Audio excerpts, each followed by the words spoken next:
Welcome to our channel. Today we how to enable Eufy doorbell notifications on your iOS device step by step clearly. Open your iOS device and navigate to the home screen. Locate the Settings app and tap on it to open. Scroll down and find the Notifications option. Tap on Notifications to view notification settings for all applications. Scroll through the list of apps to find Eufy Security. Select Eufy Security to access its notifications. Ensure the Allow Notifications toggle is turned on. Choose your preferred alert style under the Alert Style when unlocked section. Decide if you want notifications to appear on the lock screen by enabling the toggle. Select whether you want to show notifications in the Notification Center. Opt to display banners as temporary or persistent, based on your preference. If you want sound notifications, ensure the Sounds toggle is switched on.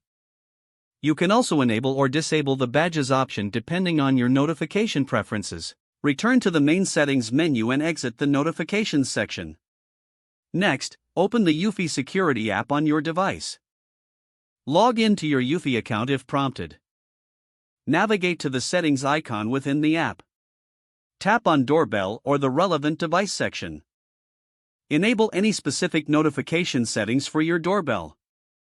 Make sure that the motion detection notifications are turned on. Test your settings by pressing the doorbell. Wait for a notification to pop up on your device. Make any adjustments to settings as necessary. Your Eufy doorbell notifications should now be enabled on your iOS device. If the page does not load, refresh the browser or try again in a private or incognito window. Make sure you are using the correct email address, then retype it carefully to avoid small typos.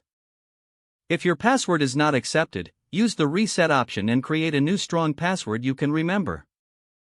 Check your spam folder for verification or security emails, then complete any requested confirmation steps. Enable two-factor authentication if available to improve account security and reduce unauthorized access risk. Don't forget to like this video and subscribe to our channel for more step-by-step tech guides.